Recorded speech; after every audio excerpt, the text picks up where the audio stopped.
¿Qué pasó? Natalia.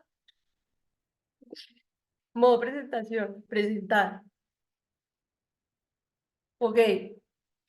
No, no quiero esto así. ¿Qué hago? Allá.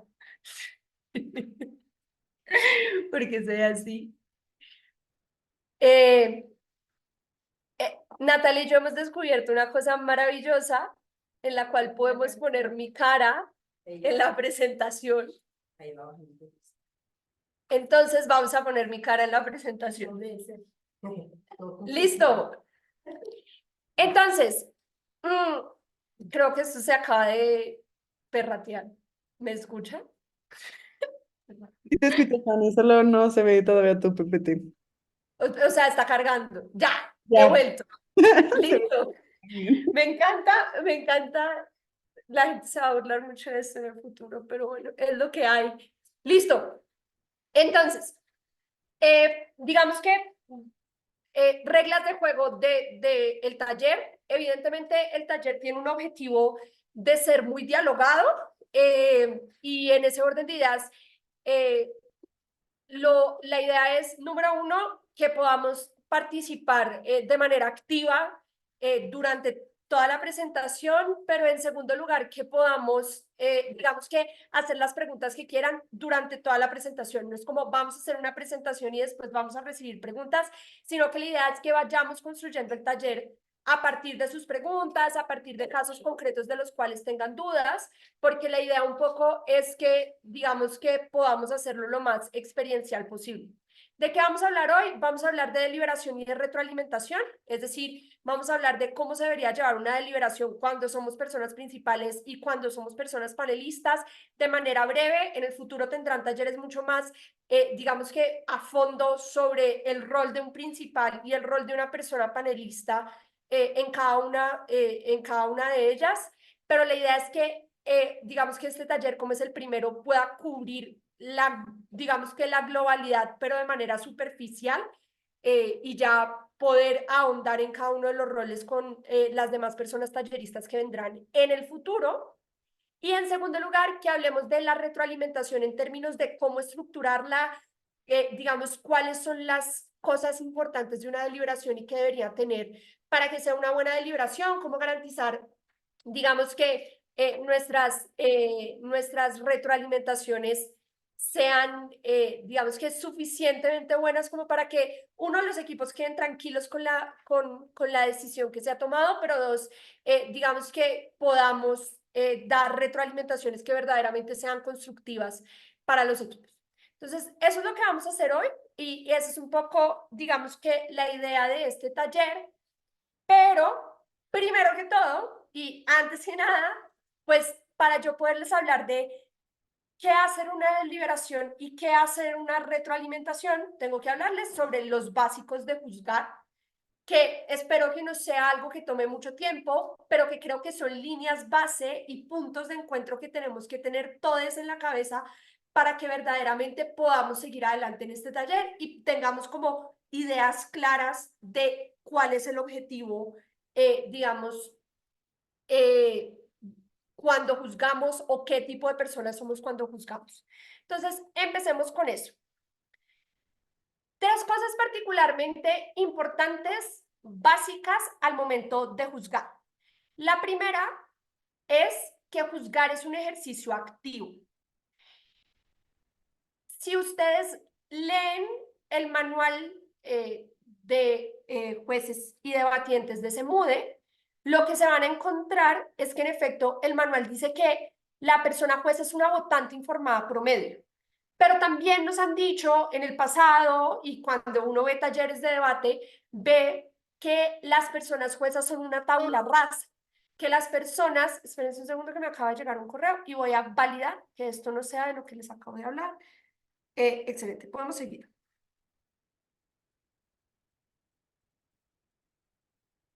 Mm, listo. Ay, no, me fui. ¿Qué hago? Ya volví. Entonces, ¿qué es lo que pasa? Lo que pasa es que nos han dicho que las personas juezas son una tabla rasa, que las personas juezas no tienen conocimiento específico sobre ninguna materia, que las personas, digamos, votantes informadas promedio, no tienen una perspectiva política o ideológica específica y que por ende son personas que pueden persuadirse de diferentes cosas en la materialidad. Todo eso es cierto. ¿Cuál es el mayor problema que enfrentamos cuando juzgamos? Que pensamos que ser una tabula rasa, que pensamos que ser una persona informada votante promedio o una votante inteligente promedio significa que nos creemos cualquier cosa. No hay mentira más grande. No porque seamos una tabla rasa y no tengamos visiones ideológicas o políticas sobre el mundo o no tengamos una opinión estructurada sobre la emoción. No porque no tengamos conocimiento específico sobre, no sé, derecho internacional o economía, implica que nos creemos cualquier bobada que nos digan. Eso es súper importante saber. Juzgar es un ejercicio activo. Y en ese orden de ideas, a mí no me persuade cualquier cosa como persona jueza solo porque fue dicha. Yo no me creo un argumento solo porque alguien lo dijo. Esa es la principal cosa que tenemos que entender cuando juzgamos.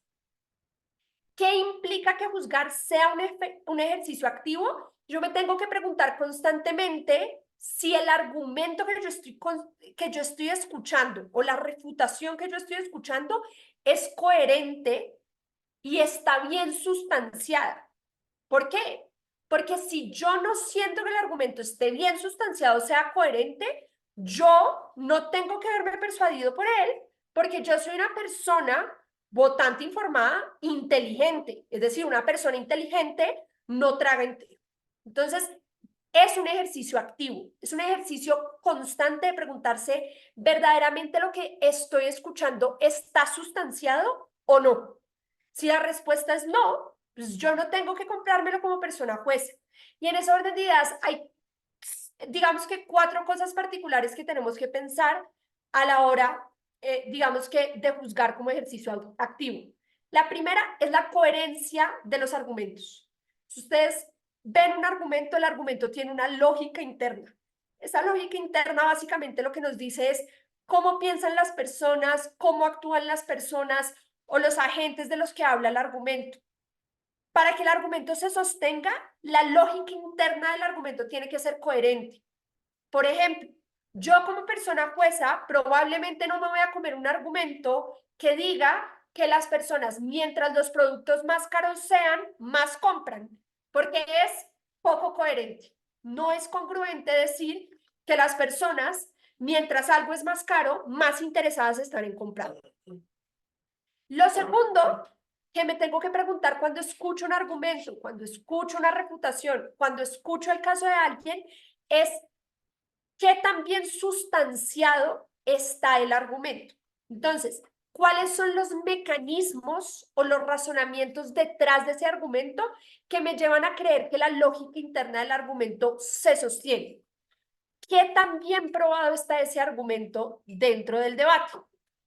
Lo tercero es, ¿qué tan efectiva es esa sustanciación para cumplir con la carga de la prueba del argumento? Y aquí hay algo muy importante. eh, Aquí hay algo muy importante que hay que tener en cuenta. Y es, ustedes cuando juzgan se dan cuenta que las personas cuando argumentan se ponen una carga a la prueba del argumento. No sé, yo me comprometo con que esto implica que todas las personas toman malas decisiones o que esto va a dañar las situaciones de cooperación entre Rusia y Estados Unidos. No sé. Yo tengo que preguntarme, ¿qué tan efectivo es la sustanciación que estoy recibiendo de ese argumento para probar esa carga de la prueba?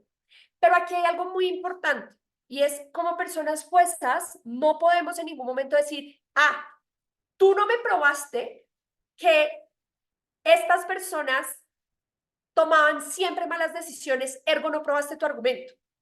De pronto la sustanciación no me convence de que en todos los casos las personas tomen malas decisiones, pero me convence de que en algunos casos toman malas decisiones. Y si eso es cierto, yo tengo que ver qué tan efectivo es el argumento, es decir, cuál es la consecuencia de ese argumento, porque yo como juez no puedo decir, ah, tú sustanciaste esto, pero la consecuencia era mucho más grande de lo que tú sustanciaste. No, yo lo que tengo que hacer es ver verdaderamente qué hiciste, qué probaste, y en ese orden de ideas ver qué tan efectivo es eso para ganar el debate. Y lo último que tengo que hacer como ejercicio activo es comparar argumentos. Un argumento no gana en abstracto. Nada en debate es bueno en abstracto. Por eso nosotros siempre hablamos de comparar un argumento con el otro, sopesar un argumento frente a otro, o hablamos de que un equipo gana frente al caso de otro equipo. Los equipos no ganan porque son los mejores y el caso es imbatible. Los equipos ganan porque en comparativa con el trabajo que hicieron los demás, es mejor que lo que han hecho los otros. Entonces, siempre tenemos que preguntarnos, ¿lo que yo estoy escuchando es mejor que lo que ya escuché? ¿Me persuade más que lo que ya escuché? Porque juzgar es, y de eso sí se trata, hacer una tabla rasa, escuchar, ver si eso me convence y de acuerdo a eso irme moviendo en el debate. Entonces, puede que yo escuche a primer gobierno y diga, vale, estoy convencido de que existen estos beneficios. Cuando escucho a primera oposición, ¿cuál es el fin de escuchar a primera oposición? Si me voy a convencer o de que esos beneficios no pasan o de que esos beneficios comparados con los perjuicios son peores. Y me tengo que preguntar, vale, ¿hacia dónde me estoy moviendo? Y ese es el ejercicio de comparatividad. Ya teniendo en cuenta lo que compré de primer gobierno, lo que me está persuadiendo de primer gobierno, ¿es suficiente lo que dice primera oposición? ¿Sí o no? Y tengo que estar, digamos que, dispuesta a ser persuadida, pero tampoco puedo decir, siempre voy a estar persuadida. Depende de la coherencia, la sustanciación y la efectividad del material. ¿Eso qué quiere decir? Quiere decir muchas cosas. La primera de ellas es que ustedes siempre se tienen que preguntar cuando juzgan a qué le están dando crédito, por qué le están dando crédito y cuál es la consecuencia que tiene darle crédito a eso dentro del debate. Lo segundo que implica es que si ustedes están juzgando bien la ronda, mientras la ronda sucede, ustedes ya deberían empezar a saber quién va ganando y por qué. Y esas son las cosas que tienen que empezar a notar pasando al segundo punto de la toma de notas. Entonces, no es anotar todo por anotarlo. Yo anoto lo que me funciona o lo que yo tengo como importante para construir esos 4 puntos de coherencia, sustanciación, efectividad y comparación. Eso es a lo que yo le tomo nota. No tomo nota de absolutamente todo el discurso. Si ustedes pueden tomar nota de absolutamente todo el discurso, chapo y adelante. La mayoría de personas no lo podemos hacer, entonces tenemos que priorizar sobre qué tomar nota y sobre qué no tomar nota.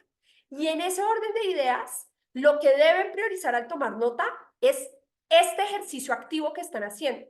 Las notas que les permitan después en la deliberación efectivamente mostrar el ejercicio activo que ustedes hicieron mientras el debate sucedía. La toma de notas no es algo que nosotros hacemos por cumplir un rol o algo que hacemos para literalmente poder dictar el discurso que sucedió. Nosotros tomamos notas para efectivamente ayudarnos a contribuir mejor en la deliberación y hacer una retroalimentación más efectiva. Y por eso es que tenemos que tener en cuenta cuál es el fin de esa toma de notas. Yo no puedo sacrificar la comprensión de un caso por tomar notas. A veces a nosotros nos pasa que decidimos tomar nota de absolutamente lo que alguien dice y entonces vamos palabra por palabra de lo que están diciendo y después nos damos cuenta que no hemos entendido nada de lo que han dicho. ¿Por qué? Porque estamos priorizando escribir absolutamente todo lo que se dice en lugar de entender el sentido y la lógica de los argumentos. Y en ese orden de ideas nunca se debe sacrificar la comprensión de los casos por tomar nota de lo que se dice. Eso implica que a veces tenemos que hacer convenciones, a veces tenemos que hacer convenciones y abreviaciones que nos ayudan a nosotras como personas juezas a saber qué es lo que se ha dicho y cómo se ha dicho. Entonces, convenciones que muestren cuándo se está refutando, convenciones que muestren qué es una ponderación, usar colores, diferentes cosas. Y lo último que me parece importante con respecto a la toma de notas es que a veces incluso es más importante escribir la justificación o la conclusión a la que yo estoy llegando sobre qué equipo gana sobre el otro, después de haber escuchado, no sé, las cámaras altas. Terminaron las cámaras altas. A veces es más importante escuchar esa justificación que escribir esa justificación que la misma toma de absolutamente todo lo que se dijo en el debate, porque esa justificación es la que me va a ayudar a mí a construir mi proceso de deliberación. Yo, por ejemplo, tomo notas en las que lo que termina pasando, digamos que en las que lo que pasa o lo que yo hago es tener una hoja con el flow de todo el debate y después tener una hoja aparte en donde escribo los choques del debate. Ya vamos a ver eso en términos de cómo manejar la deliberación, cómo manejar la retroalimentación, pero tengo una hoja para el flow del debate y tengo otra hoja para las justificaciones de quién gana y por qué. Y eso me ayuda a mí a poder contribuir mejor a la, digamos que a la deliberación y poder hacer una retroalimentación mucho más estructurada. Ahora, última cosa importante con respecto a los elementos básicos de juzgar, 4 errores comunes que tenemos que evitar. El primero suele ser, y felizmente como circuito hemos abandonado esta práctica, pero tenemos un resurgimiento de esta práctica de forma subrepticia, que ya les voy a decir, y es, nosotros no juzgamos por sumas y restas, es decir, no decimos, tú trajiste 5 argumentos, la otra persona trajo 4 argumentos, gana el que trajo 5. O tú tenías 3 argumentos, recibiste 3 refutaciones, los 3 argumentos murieron, entonces pierdes porque tus argumentos murieron. No, porque evaluamos la efectividad. Las refutaciones, por ejemplo, no todas matan un argumento, lo pueden hacer menos probable, lo pueden hacer menos importante, lo pueden desencuadrar. Entonces, no es sumas y restas, no es este argumento recibió una refutación, ergo muere, o no es una persona dio 5 argumentos y la otra dio 4, entonces gana la que dio 5 y pierde la que dio 4. Eso es algo que hemos superado como circuito. Esto ya no suele suceder, pero esto ha renacido de forma subrepticia. Y es la típica que escuchamos de las personas debatientes de yo te di 6 mecanismos y solo me dieron una refutación. No me importa. Si la refutación lidia con los 6 mecanismos, ya está. Yo no tengo por qué responder a absolutamente todos los mecanismos que tú das. Y no por eso quiere decir que tu refutación no sea efectiva. Yo no tengo que lidiar con absolutamente todos los mecanismos. Eso tampoco quiere decir que cuando lidio con un mecanismo, lidio con todo el argumento. Depende del caso a caso. Pero tenemos una práctica en el circuito en el cual hay personas debatientes que dan 25 mecanismos para sustanciar su caso, se les refuta y dicen, es que yo te di 25 mecanismos y tú me diste 3 refutaciones, mi caso sobrevive. Mentira. Dependerá del caso concreto. Entonces, ese es el resurgimiento de las sumas y restas que como juezas tenemos que evitar. No tenemos que obligar a los equipos a responder a cada uno de los mecanismos. Tenemos que evaluar cómo esas reputaciones se involucran con esos mecanismos. Y si para nosotras como personas juezas es suficientemente efectivo para convencernos de que el argumento es menos probable o que el argumento es poco importante, ganas y ya está. En ese orden de ideas, esa idea de 5 mecanismos, solo una refutación, es tal cual hacer sumas y restas de 5 argumentos, 4 refutaciones, entonces te quedó uno vivo. Eso no se hace en debate, es uno de los errores más comunes que experimentamos hoy en día en el circuito. Segundo, juzgar en abstracto. Es que a mí este caso me parece muy estratégico. ¿Estratégico en comparación con qué? Es que este argumento es muy persuasivo. ¿Persuasivo en comparación con qué? Tú no crees que un argumento gana porque el argumento es perfecto. Si eso pasó, es que la moción está mal hecha. Es decir, no hay un caso que gane en abstracto, no hay un caso que sea el caso deseable, el caso ganador. Y en ese orden de ideas, juzgar en abstracto de, a mí este caso me parece que gana sobre todas las cosas porque prueba A, B, C y D, no funciona. Este caso prueba A, B, C y D y comparémoslo con X, Y, Z, y estas son las razones por las que A, B, C, D gana X, Y, Z. Juzgar en abstracto no funciona. Por eso es el típico, y me salto al cuarto error cuando juzgamos, o sobre todo el cuarto error cuando deliberamos, son nuestras frases de cajón. Es que el argumento me parece más persuasivo. ¿Por qué? No sé, no tengo ni idea. Juzgar y deliberar sobre todo es tal cual como un debate. Tú no puedes ir por tu vida diciendo, es que esto es muy difícil. ¿Difícil por qué? O esto oprime a las personas. ¿Las oprime cómo? Esto lo tenemos súper naturalizado cuando debatimos. Sabemos que no podemos hacer afirmaciones gratuitas.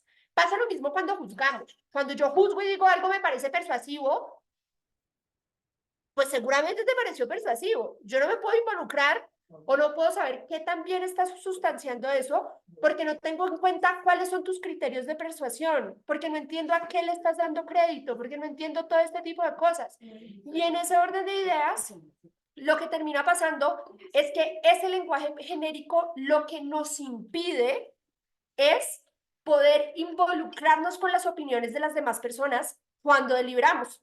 El lenguaje genérico es lo peor que puede pasar.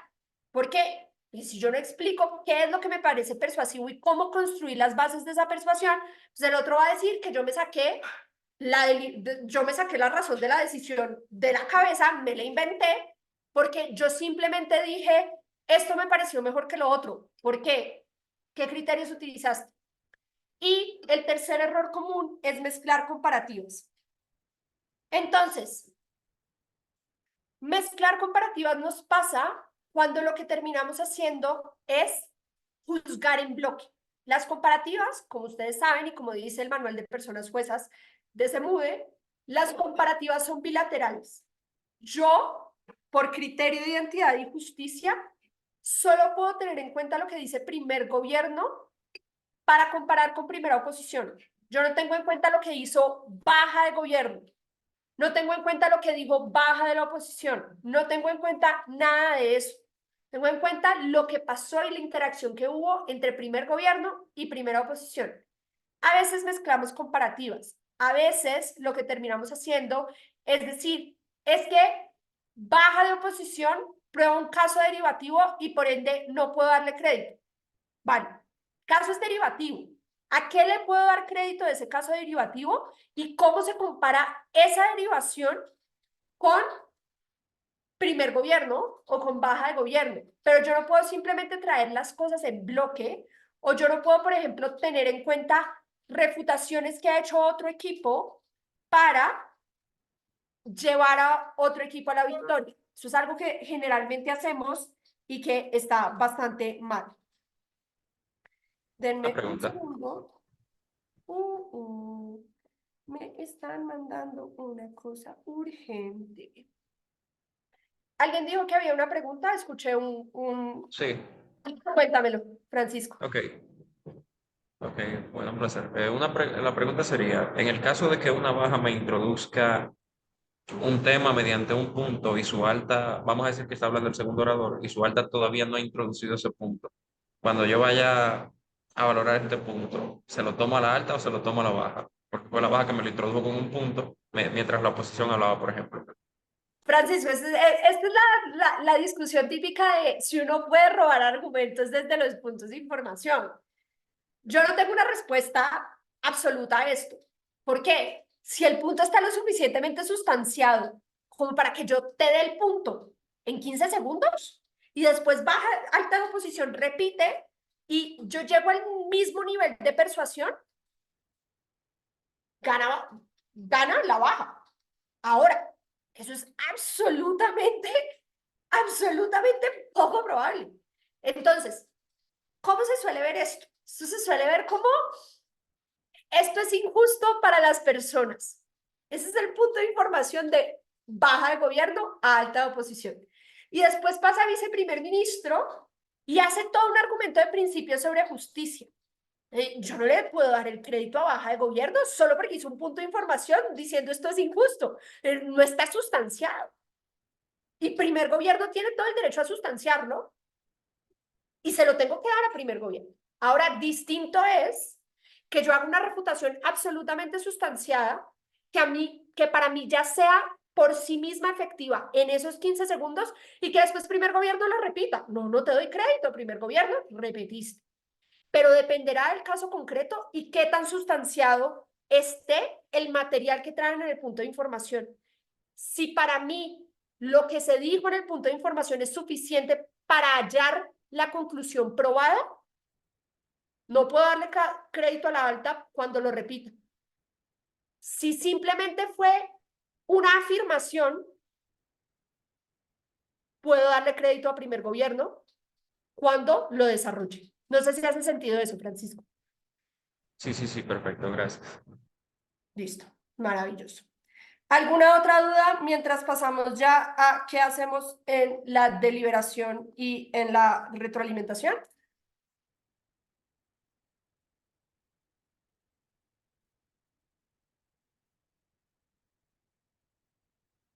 Asumiré el silencio como un no. Aquí necesito que participe. ¿Cuál es el objetivo de una deliberación? Ganador. Dale, Francisco. Ok, sería decidir las posiciones, ver cuáles argumentos ganan sobre cuáles y explicarle, o sea, y explicar primero, yo diría que a los jueces, cuál bancada a mí me parece que está por encima de cuál y hacer las comparativas entre jueces para luego darle a los debatientes las posiciones y más tarde el feedback. ¿Tú crees que el objetivo de una deliberación cambia si yo soy principal o si yo soy panelista? Y el que quiera participar puede participar. Solo le pregunto a Francisco porque es con el que he venido hablando. Pero Gema, En mi opinión, no debería cambiar porque si bien es cierto que tienen roles no supremos, pero un poco más altos que otro, no hace por ejemplo, nos escuche el panelista si exacto. el principal tiene unos ganadores o tiene un ganador. Entonces, no debería cambiar en principio.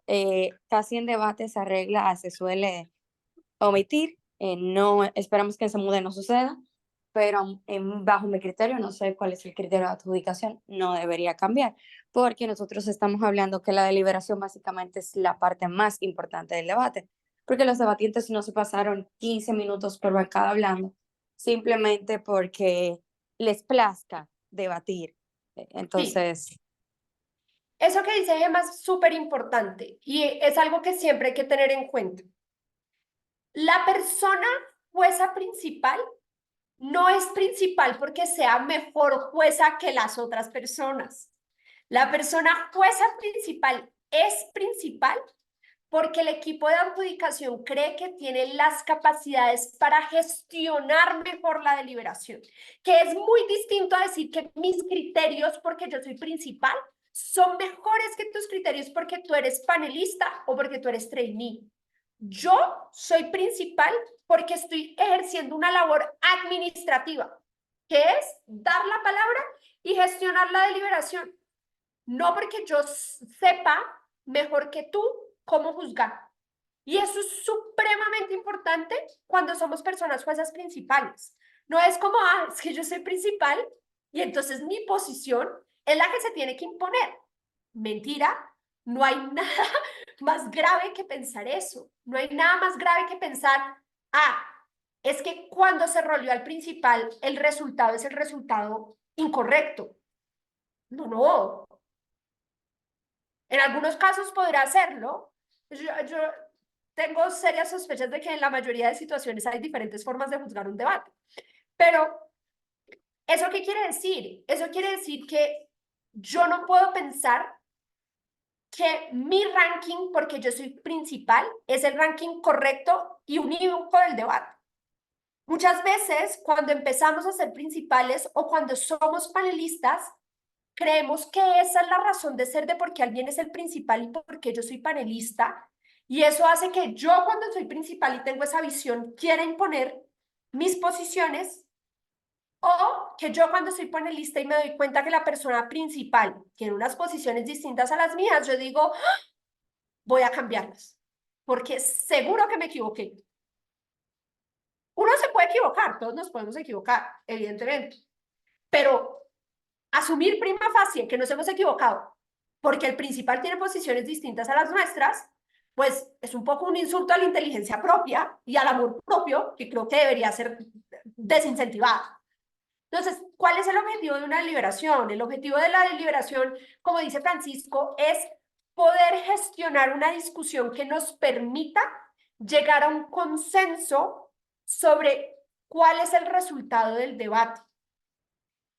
Pero, ¿eso qué quiere decir? Eso no quiere decir que es un proceso de discusión para yo, persona principal, imponer mi decisión porque es el call correcto.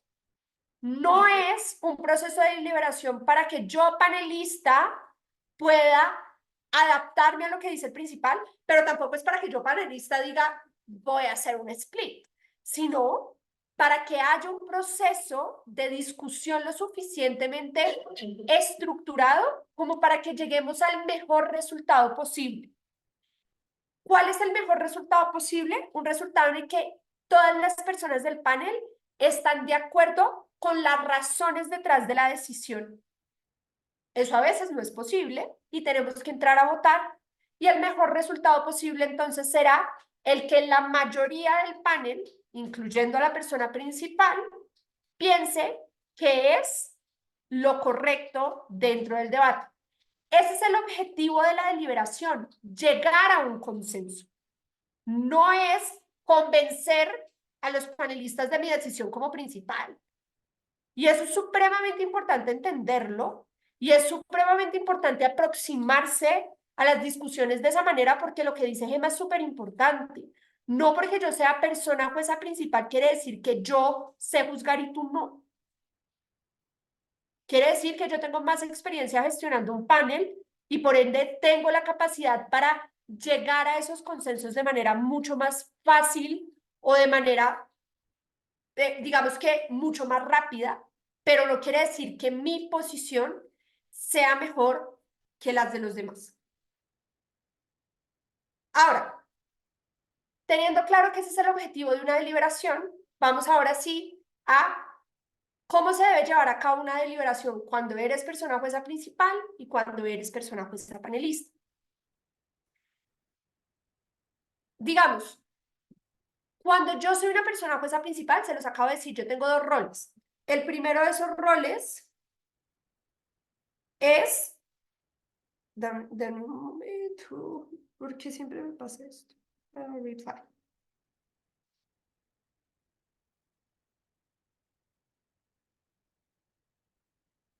Listo. Ahora sí. Entonces, yo tengo dos roles como persona jueza principal. El primero de ellos es gestionar el debate, llamar a las personas, tomar el tiempo, llamar al orden si es necesario, todo ese tipo de cosas. Cuando se acaba el debate, mi rol es gestionar la deliberación. ¿Cómo se gestiona una deliberación? Haciendo preguntas guía. ¿Qué es importante? Y hay diferentes prácticas y diferentes aproximaciones. Pero yo creo que hay aproximaciones que si bien todas son válidas, hay unas que son, digamos, número uno, más transparentes y número dos, más fáciles que otras. Hay diferentes posiciones, tal vez no en el circuito hispano, pero definitivamente en el circuito anglo sí que existen, sobre si el principal debería dar sus posiciones o no. Hay jueces en el circuito anglo que nunca te dan sus posiciones. El juez principal nunca te dice el quien creía que ganaba. Es fatal, porque es que yo no sé si tú estás de acuerdo conmigo y en ese orden de ideas no sé si estamos refrendando una decisión o si yo te necesito convencer de mi decisión. No sé en qué sentido estás contribuyendo tú a la deliberación como persona jueza principal. Y en ese orden de ideas para mí es muy difícil involucrarme contigo. Yo creo que lo importante es preguntarle a todas las personas del panel por sus posiciones, después dar las posiciones de uno como principal y empezar a gestionar la deliberación a partir de eso. Hay personas que tienen posiciones distintas frente a eso porque piensan que eso sesga a las personas panelistas y contribuyen de manera diferente a la discusión cuando saben que no están de acuerdo con la persona principal. Pero si hemos entrado a la deliberación con la convicción, como personas panelistas, de que no porque tengamos una posición distinta a la persona principal estamos equivocadas y dispuestas a escuchar razones, porque la deliberación se trata de eso, de escuchar razones y verse persuadido o no por esas razones, pues no debería yo por qué tener que esconder mis posiciones como persona jueza principal. Eso es lo primero con respecto a cómo gestionar la deliberación. Para mí es importante que todas las personas juezas conozcan los rankings. Otra práctica que existe es una fabulosa práctica, yo tampoco he visto en el circuito hispano, pero que puede suceder, y es pedir que se manden las posiciones o que se mande, sobre todo en eliminatorias, quienes pasan por privado. Entonces, yo pido que me manden por el chat de Zoom quienes avanzan, pero por privado. No, todos tenemos que tener la misma información. Yo tengo que saber que Natalia tiene pasando a primer gobierno de primera oposición, que Francisco tiene pasando a primera oposición y baja de oposición, y que yo, Juanita, tengo pasando a las bajas. Eso es importante saberlo porque eso modifica la forma en la que yo estoy escuchando digamos que la contribución de Natalia de por qué piensa que primera oposición pasa en la comparativa. Y en ese orden de ideas, eso también está mal, porque la transparencia y la publicidad nos ayuda a involucrarnos de manera mejor con las contribuciones de las demás personas dentro del PAN.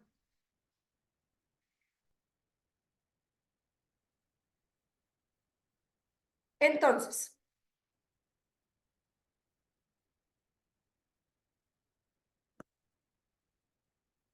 una vez eso está claro, el principio de transparencia y el principio, digamos que, de publicidad en términos de las posiciones, eso permite a la persona jueza principal identificar dónde están las principales discrepancias dentro de las comparativas. Si hemos tomado bien notas, podemos identificar cuáles son las falencias de cada uno de los equipos o podemos identificar cuáles son los puntos de interacción más grandes entre cada uno de los equipos. Esto se ve como poder identificar que la principal interacción entre primer gobierno y primera oposición va sobre la justificación de la limitación a la libertad. Yo qué sé. Y saber que el principal choque entre primera oposición y segundo gobierno va sobre los efectos prácticos que esto tiene. Si yo sé ese tipo de cosas, hacia eso se tienen que ir mis preguntas guía. Cuando yo pregunto qué equipo gana sobre otro, puedo hacerlo de forma abstracta, puedo decir, ¿por qué crees que primer gobierno le gana a primera oposición? O puedo decir, ¿cómo crees que primer gobierno justifica el punto de la libertad? ¿Y por qué crees que es suficiente para ganarle a oposición? Puedo hacer cualquiera de las dos, pero probablemente si lo hago de la segunda manera, puedo encauzar mucho mejor la discusión porque garantizo que la persona que me va a responder va a involucrarse con el asunto que yo como jueza principal identifico como el más importante del debate. A veces también nos damos cuenta, por ejemplo, que el principal problema entre una cámara y otra, por ejemplo, en las diagonales, es qué tanta oportunidad de respuesta tuvo la cámara alta con respecto a su diagonal larga, por ejemplo, cámara alta de gobierno con respecto a cámara baja de oposición. Yo identifico que hubo un problema de involucramiento, que baja de oposición no permitió a primer gobierno involucrarse y que eso es lo que hace que esa comparativa sea difícil. Entonces, ¿qué voy a preguntar cuando pregunto sobre esa comparativa? ¿Qué oportunidades de engagement dio baja de oposición a primer gobierno? ¿Son suficientes o son insuficientes y por qué? ¿Te parece que eso es suficiente para decir que baja de oposición no puede ganarle a alta de gobierno? Entonces, miren que ahí encauzo la discusión en vez de simplemente decirle a la persona, dime por qué tal equipo gana. A veces las deliberaciones son fáciles, es claro, y basta con decir, creo que gana tal equipo por tal y cual, y tú puedes agregar a las razones de esa persona, pero otras veces uno identifica que la comparativa es cerrada, que la comparativa es difícil de discutir, y en ese orden de ideas es necesario encauzar la discusión.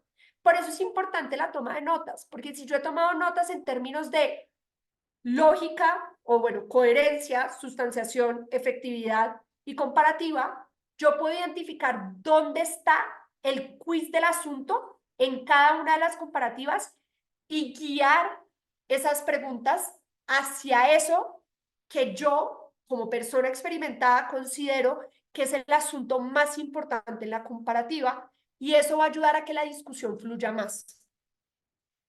¿Qué es importante con respecto a esas preguntas guía? Que yo pueda darles una expectativa clara a mis panelistas y a mis trainees sobre el tiempo que tienen para contribuir a esa pregunta. Y esto es supremamente importante. Yo, como persona jueza principal, soy quien maneja el ritmo de la deliberación. Eso se ve como yo decido cuándo hablamos de cada una de las comparativas, cuánto tiempo hablamos de cada una de las comparativas, cuánto tiempo le dedicamos a cada uno de los puntos de choque internos de esa comparativa, y por ende yo tengo que dar expectativas claras a las personas que están contribuyendo a la discusión para que lo puedan hacer de forma efectiva. Eso se ve como decir, en 30 segundos explícame tal cosa, en un minuto explícame tal otra, pero eso se ve también como interrumpir a las personas de manera respetuosa cuando no están respetando esas expectativas de tiempo o cuando se están desviando de la forma en la que yo he encauzado la discusión. Y esto tiene de largo y de ancho, porque eso no quiere decir que solo se discuta sobre los puntos de choque que yo considero importante, pero sí que es importante que yo, como jueza principal, me sienta tranquila de que aquello que yo quería discutir se está discutiendo de manera suficiente. Como juezas panelistas lo vamos a ver más adelante, cómo se puede abordar la situación en la que yo creo que el principal está hablando de algo que no tiene nada que ver con lo que deberíamos discutir. Pero si el equipo de adjudicación está haciendo bien su trabajo, la persona principal no debería distar verdaderamente sobre, o no debería, sus decisiones sobre qué discutir no deberían distar mucho sobre lo importante a discutir en la mayoría de los casos. La persona principal entonces tiene que ser capaz de cerrar discusiones. Yo tengo 20 minutos. Tengo aproximadamente 17 minutos para deliberar y llegar a una decisión. Y tengo aproximadamente 3 minutos para poner puntos de orador. Porque si he manejado bien la deliberación, ya puedo haber dado discusiones sobre quién ha probado qué en cada una de las casas, quién ha hecho mejor trabajo en cada una de las casas, y en ese orden de ideas debería ser suficiente para mí poner los puntos de persona oradora en 3 minutos. Si yo sé que tengo 17 minutos y que tengo que discutir 6 comparativas, no todas en la misma profundidad, porque habrán unas más difíciles que las otras, pero deseablemente las 6 comparativas, o 5 de 6 y hacer una por transitividad, puede ser, o Una 4 pregunta. de 6 y hacer una por transitividad. Ya te doy la palabra, Francisco. Yo tengo que saber cuánto tiempo me va a tomar cada una de esas comparativas, y por ende tengo que saber cuándo decir, ya hemos dado suficiente ilustración a este asunto, votemos. Dime, Francisco. Ok, si yo tengo, por ejemplo, dos parejas debatiendo y la primera pareja, supongamos que el primer orador, yo le puse un 78 ya a la hora de las puntuaciones, pero yo entendí que esa pareja ganó, vamos a decir, porque el caso que me presentó el primer orador fue mejor sustentado, pero su segundo orador tiene un 70, por ejemplo. Vamos a poner que no supo apoyar el caso que fue traído. Entonces, 8 cuando yo puntos, tengo, o sea, tú vas a poner 8 puntos de diferencia en una pareja. se puede, antes de No, yo seguir, antes todo de yo se puede seguir. bajo el sol. ¿Qué Ok, tan probable es eso? No lo sé. Ok, porque yo tuve un caso de dos debatientes que el primer orador habló 1 minuto y medio y el segundo prácticamente presentó, sustentó y defendió el caso y quedaron en Ah, segundo bueno, pues lugar sí, por el probablemente segundo. 10 puntos de diferencia, sí, sí, Ok, 100%. entonces en ese caso, que la otra pareja me haya traído buenos puntos y lo que sea, pero yo entiendo que el caso de la primera pareja, que fue uno bueno y otro que se paró ahí, cuando yo les dé el puntaje, no importa que una pareja en el puntaje combinado tenga puntaje más alto que la ganadora. No, no, eso no puede pasar. Ok, tengo que Eso, ponerle a la otra pareja más bajito. sí, sí. Ok, porque por ejemplo los que ganaron tienen 78 y 70 y los que quedaron en segundo lugar, yo les hubiera puesto 75 75. No se puede en ese caso, No, pues. no, no, no. Ok, O sea, pero es que si pasó eso, probablemente el otro es monstruoso. O sea, si tú tienes una persona que habla minuto y medio y tienes otras dos personas, o sea, tú tienes un primer ministro que habla minuto y medio, un viceprimer ministro que es un genio, que es la mejor persona debatiente del mundo y salva esa vaina y hace un discursazo y se enfrenta contra otras dos personas y ambas hacen un 75, pues es que el discurso del viceprimer ministro tuvo que haber sido por ahí un 83 para ganarle a dos discursos de 75. Es lo único que es razonable. Si esas personas dieron discursos de 75, el otro discurso tiene que ser significativamente superior para ganarle a dos discursos de 75, habiendo precedido un discurso de 70.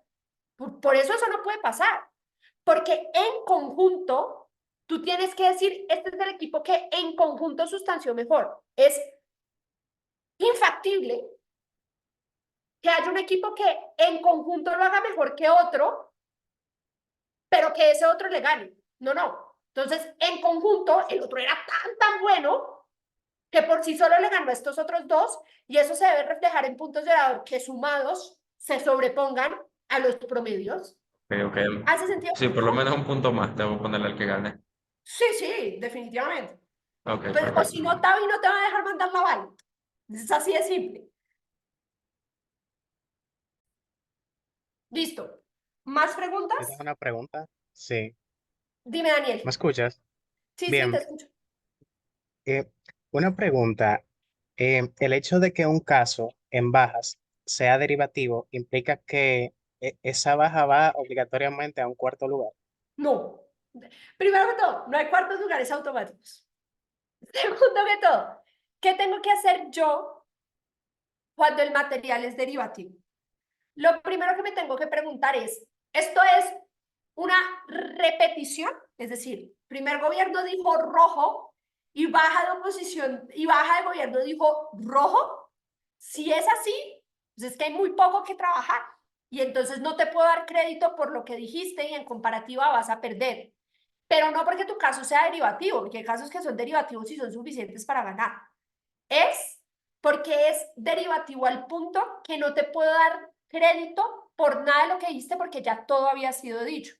Distinto a, el caso es derivativo porque llega a las mismas conclusiones de primer gobierno, pero por razones distintas.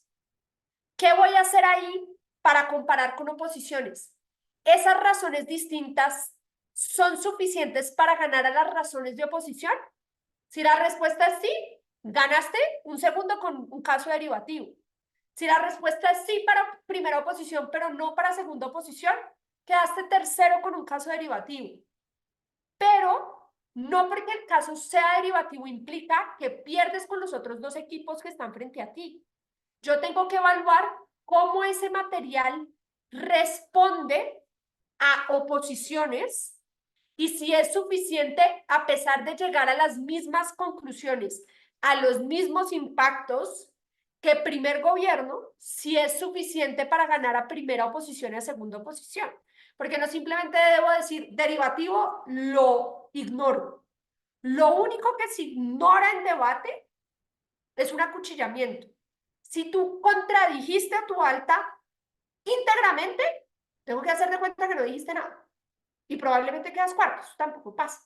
Yo puedo contradecir a mi alta en algunos puntos, pero no en todos. O puedo contradecir a mi alta en una gran parte del argumento, pero no en todo. Y en ese orden de ideas, esa segunda parte la tendré que tener en cuenta. Pero es distinto decir, yo ignoro algo porque acuchillaste y no lo puedo tener en cuenta por el principio de coherencia que establece el Manual de Personas Juezas de Semude. Una pregunta ahí. Ya voy, Francisco.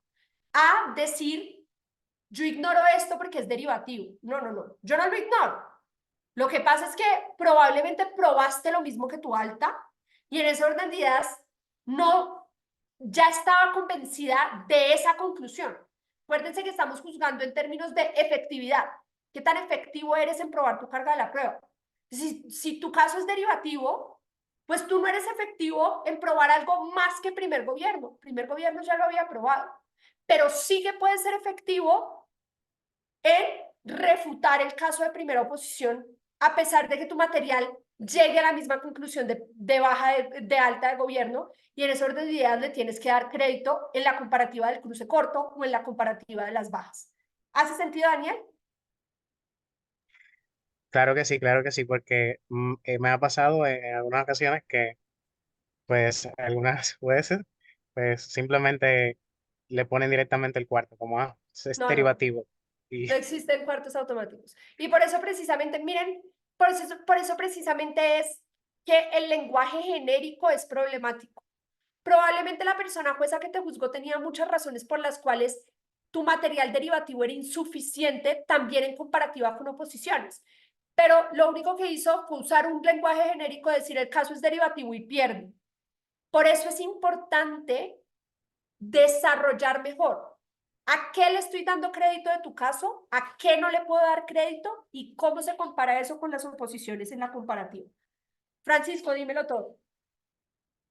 Ok, entonces, déjame ver si lo anoté que se me fue. Ah, ok, lo del apuñalamiento, perdón. Sí. Si, por ejemplo, yo voy a dar un ejemplo ahí para que usted me explique. Si la baja apuñala a la alta, por ejemplo, diciendo, lamentablemente nuestra alta se salió de la moción y todo lo que dijeron, pues nosotros consideramos que no aporta algo que sea completamente válido al debate. Nosotros vamos a replantear con nuestras ideas porque entendemos que la alta lamentablemente está muy fuera de lo que teníamos que discutir. Pero le damos este punto y este punto. Ahí ya yo lo estoy apuñalando parcialmente, pero estoy diciendo que Lo estás básicamente todo, apuñalando todo. ok, estoy diciendo que básicamente todo lo que dijeron fue inválido porque se salieron de la moción. En ese caso, si la baja prueba que la alta realmente se salió de la moción, ahí la alta queda mochada. A ver, aquí qué es importante. El manual y de pronto, Nat, esto puede ser importante para definir las temáticas de algunos de los otros talleres que no tienen temática, porque evidentemente hablar sobre acuchillamientos se tomaría un taller entero y cómo juzgarlos, en qué casos es válido y en qué casos no es válido. Pero lo que yo te diría brevemente, Francisco, es, el manual es claro en que los acuchillamientos solo se permiten cuando ha habido una justificación del debate o un caso que es indefendible. Ahí es válido acuchillar. En todos los demás casos no es válido acuchillar y en ese orden de ideas yo tengo que ignorar ese material. ¿Por qué? Porque si es legítimo lo que el primer gobierno está diciendo y no es indefendible, por justicia, yo tengo que acogerme a eso porque si no, oposición se va a tener que oponer a dos casos al mismo tiempo y eso es muy difícil de hacer. Y en ese orden de ideas, por eso es que tengo que tener eso en cuenta. Voy a ver qué dice Sebastián. Las refutaciones pueden ser un factor diferenciador en caso de que se intuya que una cámara... No. Lo primero que te diré, Sebastián, respecto a tu pregunta es, para las personas que vean esto en el futuro, voy a leer la pregunta de Sebastián con tiempo. Las refutaciones pueden ser un factor diferenciador en caso de que se intuya que una cámara baja es derivativa. La respuesta es, por supuesto. Hay 6 formas de extender. No voy a cubrir las 6 formas de extender porque no es el objeto del taller, pero una de ellas son nuevas refutaciones. Las refutaciones son material argumentativo, solo que es material argumentativo que destruye el caso del otro. Claro, tú puedes ganar a punta de solo refutar. Es mágico, es maravilloso. Y si esas refutaciones llegan a probar algo más importante que lo que hizo tu alta, incluso puedes ganarle a tu alta. Entonces, claro que pueden ser un factor diferenciador. Yo me tengo que preguntar no solo si los argumentos son derivativos, sino si las refutaciones son derivativas. Claro que las refutaciones pueden ser un factor diferenciador si los argumentos o si el material propositivo de baja de gobierno es muy parecido al de su alta, pero las refutaciones son radicalmente distintas. Listo. Nos desviamos un poquito del objetivo del taller, pero no importa porque la idea es que estos sean espacios para que ustedes resuelvan sus dudas independientemente de la temática. Y mientras yo esté en capacidad de responderlas, lo haré con mucho gusto. Si no estoy en capacidad, pues no estoy en capacidad. Listo. Entonces, ¿qué es importante? Entonces les iba diciendo cerrar esas discusiones, que yo pueda decir en qué momento. La verdad es que yo ya veo que no te voy a convencer. Es decir, tu visión de lo que sucedió en el debate es distinta a la mía y no vamos a llegar a un consenso sobre cuál es esa visión y cuál es la visión adecuada. Ahí que digo, creo que ya tuvimos suficiente ilustración de este punto de choque. Creo que hemos tenido la oportunidad de exponer nuestra visión suficiente sobre esto. Votemos esta comparativa. O puedo decir, parquemos esta comparativa, es decir, dejémosla en stand-by, porque tal vez discutir de otra comparativa y ver cómo se materializa esa comparativa nos puede ayudar a tener un criterio para aplicar en esta otra comparativa. Pero cerrar esas comparativas es supremamente importante para ir avanzando. A veces nos pasa que nos ensañamos y nos damos cuenta que llevamos 10 minutos discutiendo la primera comparativa del debate y nos faltan otras 5 y nos quedan 10 minutos de tiempo de deliberación para discutir otras 5 comparativas. Ahí lo que nos toca es correr. Lo ideal es que no hagamos ese tipo de situaciones. Entonces, dime, Jody. Por ejemplo, en eso de las deliberaciones, ¿y qué sucede si el panel directamente se conforma de dos personas? O sea, de que cuando llegue el momento de que tengan que decir, ah, no, ese va a ganar porque votaron tanto. O sea, es imposible de que haya más personas de un lado que de otro. Entonces, ¿qué sucede ahí? El juez principal tiene voto de calidad, es decir, el juez principal desempata. Ok, ya. Entonces, si estamos 1-1, gana lo que haya dicho el principal.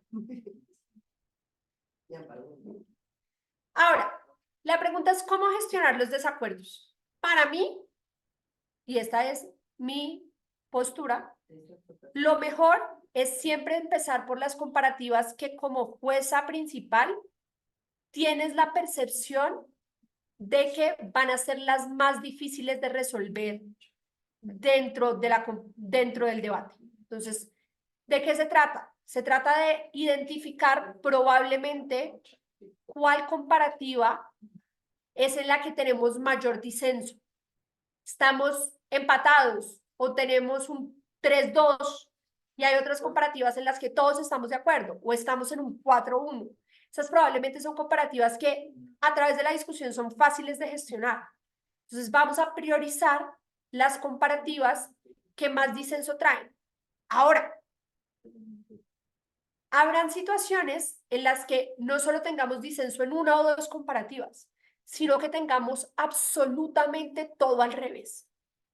Mi primero es el cuarto de mi panelista. Y yo digo, Dios mío, ¿aquí qué hago? Dime, Francisco. Ok, entonces una pregunta a la hora de las comparativas. Yo tuve un caso el otro día que la jueza principal lo que dijo fue el caso de la alta contra la otra alta, oposición contra gobierno. O sea, que como que el gobierno tenía un punto fuerte, mientras que oposición tenía 4, pero que el punto fuerte de gobierno como que se consumía los 4 de gobierno. En ese caso totalmente se aplica que gana gobierno contra Claro, oposición. porque es lo que yo te digo. No es de sumas y restas, no es, oposición trajo 4 argumentos y gobierno trajo 1.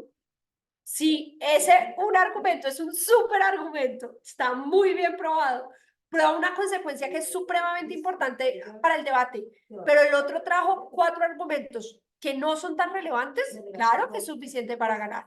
No hay problema con que uno traiga más argumentos y pierda.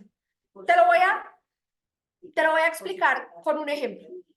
Pongamos que la moción es, esta casa pondría impuestos a las bebidas azucaradas. Primer Gobierno explica por qué poner un impuesto a las bebidas azucaradas desincentiva el consumo de bebidas azucaradas, y esto es bueno porque tenemos una población mucho más sana, pero al mismo tiempo esto es bueno porque tenemos mayores posibilidades de financiamiento del sistema de salud, porque a través de ese impuesto financiamos la salud, porque mandamos un mensaje claro a la población sobre la importancia de alimentarse. Todo eso es un argumento. ¿Listo? Primera oposición trae 4 argumentos. Que las personas, que esto es dañino para la industria de las bebidas azucaradas. Un segundo argumento sobre por qué las bebidas azucaradas hacen que las fiestas sean más divertidas. Cuarto sobre por qué las bebidas azucaradas deberían tener, o por qué las empresas de bebidas azucaradas no deberían tener una limitación a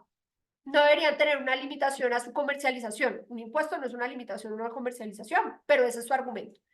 Y un cuarto argumento sobre cómo esto va a llevar un debacle económico porque se van a quebrar las empresas de bebidas azucaradas, y en ese orden de ideas, la economía de los países que pongan impuestos a las bebidas azucaradas va a entrar en déficit, va a entrar en una crisis de desempleo, y los países van a tener problemas de gobernabilidad y protestas.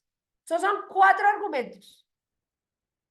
Los últimos 2, yo no me los creo. Yo no creo que porque le pongas un impuesto a una bebida azucarada se vayan a quebrar las empresas, pero más aún no me creo que cuando una empresa de bebidas azucaradas se quiebre, la economía se va a destruir. Entonces ese argumento existe, pero no es razonable, no es persuasivo. El argumento de que esto va en contra de la libertad de empresa, tampoco me lo creo, porque yo solo estoy poniendo un impuesto, pero no te estoy prohibiendo comercializar. Y los otros 2, el de la felicidad de las personas en la fiesta y el de, ya no me acuerdo qué dije, pero lo que sea, pues cuando los comparo con los beneficios del único argumento de Primer Gobierno, pues el argumento de Primer Gobierno sobre la salud, el mensaje y la capacidad de financiamiento al sistema de salud son suficientes para ganar. Y si todo eso es cierto, no pasa nada con que Primera Oposición haya traído 4 argumentos. Si el argumento de Primer Gobierno está bien sustanciado, debería ganar. No sé si hace sentido, Francisco. Sí, sí, perfectamente, gracias. Listo. Vale. Sigamos. Entonces, estábamos diciendo, uy, me faltó una I en gestionar, me disculpo. Entonces, ¿cómo gestionar los desacuerdos? Estábamos diciendo que, claro, cuando hay 1 o 2 desacuerdos es fácil y decimos, vamos a priorizar esos puntos donde tenemos desacuerdo y después sacamos las comparativas en las que estamos de acuerdo rápidamente. La pregunta verdadera es, ¿y qué hacemos cuando hay un desacuerdo total? Cuando tú tienes al primero en cuarto lugar y yo tengo a tu cuarto lugar en primero y tenemos absolutamente todo al revés. En esas situaciones, lo más inteligente es ir cronológicamente. ¿Por qué? Porque esas situaciones suelen deberse a discrepancias en términos de cuál fue el sentido de un caso, cuál fue el nivel de prueba de ese caso. Entonces, yo primero tengo que ver cómo entendemos Primer Gobierno, cuál es el sentido del caso de Primer Gobierno, y después ir construyendo cámara por cámara, llegar a un acuerdo sobre qué pasó en el debate y después hacer las comparativas. Entonces, ¿cómo gestionar un desacuerdo cuando literalmente tenemos todo al revés?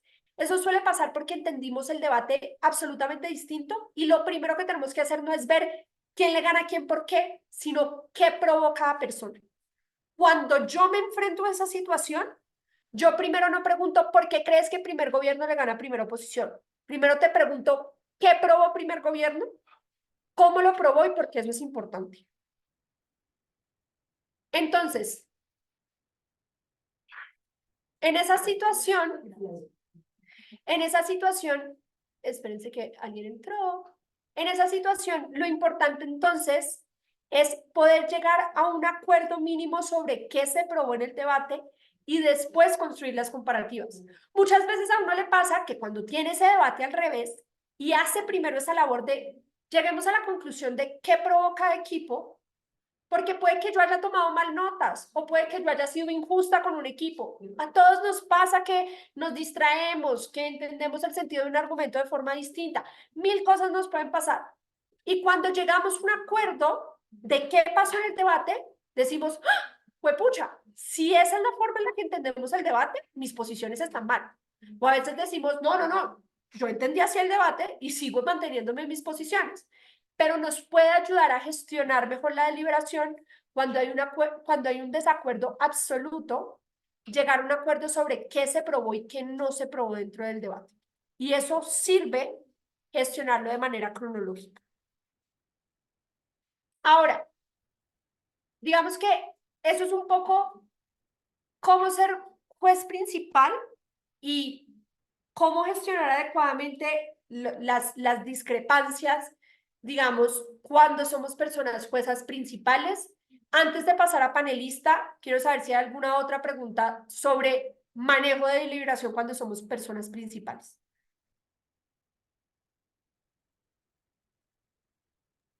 Todo cool, Juanis. Maravilloso. Entonces, vamos a cuando somos personas panelistas. ¿Cuál es nuestro trabajo cuando somos personas panelistas? Es ayudar al principal a hacer su trabajo. Es decir, cumplir órdenes. Si se me preguntó tal cosa, yo hablo sobre tal cosa. No hablo sobre otra cosa, no me meto con otra cosa. Esto a veces nos pasa un montón. Y es, mi principal me habla sobre que quiere que yo explique por qué primera oposición pierde con baja de oposición. Y yo empiezo a hablar de baja de gobierno, porque me parece importante hablar de baja de gobierno. No. Tú hablas de primera oposición con respecto a baja de oposición. Pero segundo, no hablas de primera oposición en abstracto. Tú dices, primera oposición prueba A, segunda oposición prueba B. Esta es la razón por la que B es mejor que A. Así se tiene que ver la contribución cuando a mí me preguntan por qué A le gana a B. ¿Qué dijo A? ¿Qué dijo B? ¿Por qué B es mejor que A? ¿Eso qué implica? ¿Qué se espera de mí cuando yo soy una persona panelista? Se espera que yo sea preciso, conciso y directo. Que yo responda directamente a la pregunta que me están haciendo, que la responda de manera específica. Yo no te voy a decir, es que yo creo que baja de oposición gana alta de oposición porque baja de oposición desarrolla mejor. ¿Desarrolla mejor qué? ¿Qué hace ese desarrollo dentro del debate? ¿Cómo desarrolla baja de oposición que no lo hace primera oposición? ¿Cuáles son las consecuencias lógicas de ese desarrollo? Ni idea. Entonces, ahí está la precisión. No, es que baja de oposición desarrolla en términos de probar este y este mecanismo, y esos mecanismos me convencen de que esto es más importante o me convencen de que esto es más relevante. Porque así juzgamos. Nosotros juzgamos en términos de que un argumento sea relevante y que un argumento sea probable. Entonces, mis contribuciones a la deliberación tienen que ser cómo es que yo creo que el caso del que yo estoy hablando en comparativa con otro o es más probable o es más importante. Y para eso hago referencia a los mecanismos. Y tengo que ser conciso, tengo que usar el tiempo que me dio mi juez principal. Claro, a veces me dicen, habla en 30 segundos y me demoro 45, no hay ningún problema. Pero si me dicen, habla en 30 segundos y me echo 2, hay un problema. Y en tercer lugar, es importante saber que esa contribución tiene que ir directamente relacionada con la pregunta que me están haciendo. Entonces, muchas veces nos termina pasando que terminamos haciendo un resumen de lo que se ha dicho en el debate. ¿Por qué alta oposición gana a baja de oposición? No, alta oposición dijo A, B, C, D, E, F, G, H, I, J, K. Y baja de oposición dijo X, Y, Z, W, P. No me preguntaron eso, no me pidieron que resumiera el debate, preguntaron que explicara por qué un equipo le gana al otro. Eso no me requiere a mí hacer un resumen de lo que se dijo, me requiere a mí decir, mira, yo creo que el principal choque que existe en estos equipos es tal cosa. Y lo gana primera oposición por tal, tal y tal. Miren que si yo he tomado notas bien, he pensado en cómo se involucran los equipos con los otros. He pensado en el nivel de sustanciación que alcanzan esos equipos, la efectividad de esa sustanciación. Yo ya debería tener claro cómo se involucra un equipo con el otro, debería tener claro cuáles son las principales discrepancias que hay entre uno y otro, y entonces puedo direccionar mi contribución hacia eso. La segunda pregunta importante cuando somos panelistas, y este es el quiz del asunto, y es ¿cuándo y cómo ceder una comparativa? No hay nada más odiado por un juez principal que un panelista que cambia sus posiciones sin razón alguna. Es decir, puede que el panelista haya obrado bien. Claro que la comparativa era al revés. Pero si no explica por qué cambió esa comparativa, yo lo que voy a decir es, no, pues se asustó. Se asustó porque tenía la comparativa distinta a mí y la cambió. Segunda práctica, segunda práctica absolutamente despreciable en debate. Decir, no, yo no te dije que ganaba primera oposición, yo te dije que ganaba primer gobierno. Miren, uno como juez principal sabe cuando le están diciendo mentiras.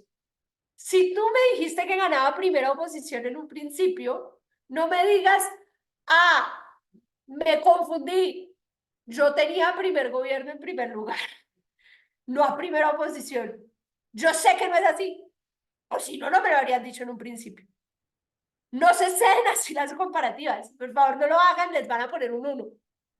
Puede que ustedes estén dispuestos a ceder, y ceder es maravilloso, está perfecto, si ustedes son persuadidos, son persuadidos. ¿Cómo ceder? No es ceder porque la embarré, es explicar por qué estoy cediendo. Entonces, no sé, esto se ve como decir, mira, ahora que escucho tu explicación de la comparativa, me doy cuenta que le estaba dando menos crédito a esto, esto y esto, porque yo inicialmente pensaba esto y esto, pero estoy dispuesto a ceder. Eso es muy distinto a decir, no, sí, tienes razón, primer gobierno le gana a primera oposición. ¿Por qué? ¿Cómo sé cuál es tu criterio como juez panelista cuando escucho eso? Tengo ni idea y te voy a poner un 1.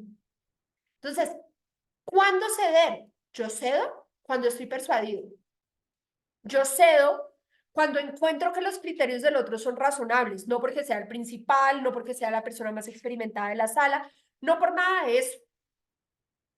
¿Y cómo cedo? Cedo explicando qué pensaba antes, por qué eso cambió y entonces cedo. Entonces, o segundo, ¿cómo gestiono como panelista las discrepancias con mi principal?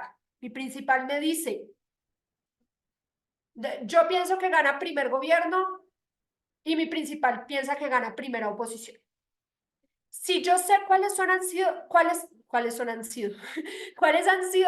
los principales choques entre primera oposición y primer gobierno, yo sé qué podría a mí persuadirme de que primer gobierno es mejor. Entonces yo puedo decir, mira, yo inicialmente creo que primera oposición gana aquí, pero podría ver que primer gobierno gana si me muestras que primer gobierno hizo A, B, C y D, porque yo considero que no lo hizo.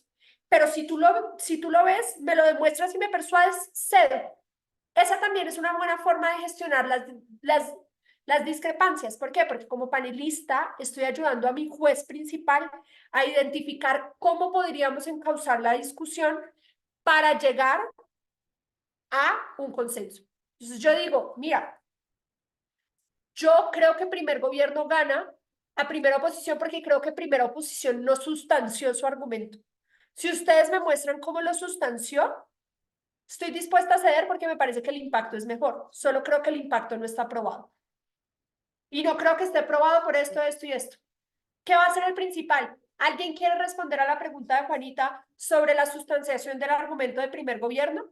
Y alguien dirá, sí, yo quiero. Se sustanció así, así, así. ¿Y qué hará el principal? Decir, Juanita, ¿eso resuelve tu duda? Yo digo, no. O yo digo, sí. Y entonces avanzo en la discusión. Así se ve gestionar las discrepancias como panelista. Es decir, yo tengo esta visión, esto potencialmente me podría hacer cambiar de decisión. O si quiero cambiar de decisión, decir, yo inicialmente veía esto, pero ahora teniendo esto otro en cuenta, estoy dispuesto a ceder. Y eso es importante en términos de cuándo hacer split. Yo hago split cuando hemos discutido suficientemente la comparativa y verdaderamente veo que mis criterios no están siendo, digamos que las personas con las que estoy discutiendo no se están involucrando o porque verdaderamente, no sé, tenemos una discusión y casos se han visto, tenemos una discusión sobre cuál es el nivel de prueba que se tiene que alcanzar para algo. Yo creo que el nivel de prueba se alcanzó. ¿Tú crees que no? Son criterios de adjudicación. Son criterios de cuál es el nivel de sustanciación que tú pides para que algo sea aprobado. De pronto el mío es más bajo que el tuyo. Válido, es que juzgar no es una ciencia exacta. Hacemos split. ¿Tú crees que no está sustanciado? Yo creo que sí. Ya lo hemos hablado suficientemente. Vamos a hacer un split. Y miren que ahí es cuando los splits no dan rabia. ¿Por qué? Porque simplemente es una diferencia de criterios que es absolutamente válido en debate parlamentario británico, porque debate parlamentario británico no es una ciencia exacta. Eso es un poco cuál es el objetivo o cómo se debe ver ser un panelista. Pero hablábamos, por ejemplo, de que el principal hace preguntas guía y decíamos, vale, ¿y qué hacemos cuando yo creo que el principal está desubicadísimo y no está preguntando las cosas que son? ¿Cómo gestiono eso? Pues yo puedo decir, uno, respondo de manera precisa, concisa y directa a la pregunta del principal y después digo, qué pena, pero yo también considero que en esta comparativa esto es importante por ABC, lo podemos discutir y el principal te dirá, vale Juanita, lo discutimos, o te dirá, espérate, cerramos este y después avanzamos hacia este otro aspecto que tú quieres discutir. Las personas principales, si son buenas principales, no tendrán ningún problema con eso, pero siempre y cuando lo hagas de manera respetuosa, diciendo, mira, yo considero que también deberíamos hablar de esto porque me parece importante para la comparativa. Y en la mayoría de los casos, la persona principal te dirá, mira, yo no lo considero importante por esto, esto y esto y esto, o vale, lo hablamos después, o venga, lo hablamos ahora. Un poco así se debe, digamos que gestionar cómo hacer cuando el principal no está gestionando bien la deliberación. Es decir, mira, yo considero que, o este es mi, no sé, estamos discutiendo baja de oposición con respecto a primer gobierno. Y lo que pasa es que yo creo que baja de oposición es absolutamente derivativo y por eso creo que pierde con alta de gobierno, porque su material, lo que es nuevo o lo que es diferente, no es suficiente para ganar a primer gobierno. Para eso primero tengo que discutir la comparativa de oposiciones, pero el principal ha decidido discutir el cruce largo primero. ¿Yo qué digo? Mira, yo creo que baja de oposición pierde con alta de gobierno porque su material es muy derivativo y por eso creo que primero tenemos que discutir la comparativa de oposiciones para poder avanzar con respecto a cómo entendemos baja de oposición en el debate. Y eso es absolutamente válido. El juez principal tomará la decisión de si eso es pertinente o no. Dime, Francisco. Ok, entonces ahí la pregunta va de la mano con lo que te está diciendo. ¿Qué pasa si yo tengo varios jueces? Vamos a suponer una semifinal o algo así donde ya hay más jueces y todos tienen un resultado menos el principal. Nada. Empezamos. O sea, primero, si todos tienen un resultado menos el principal, hay dos posibilidades. Yo como principal estoy muy equivocada o voy a poder persuadirnos. Entonces, ¿qué voy a hacer?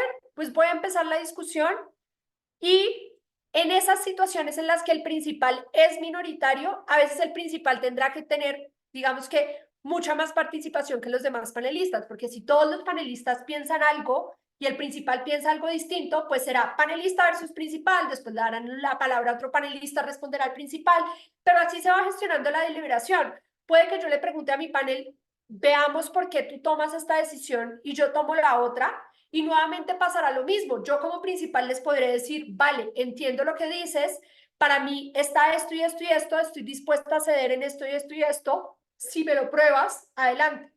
Así, es decir, en esas situaciones lo que se hace es invertir el rol. Tú como principal empiezas a decir, yo cedería si me muestras esto, o yo considero que no estás teniendo esto en cuenta, ¿por qué no lo estás teniendo en cuenta? Y me responderán mis panelistas. No sé si hace sentido, Francisco.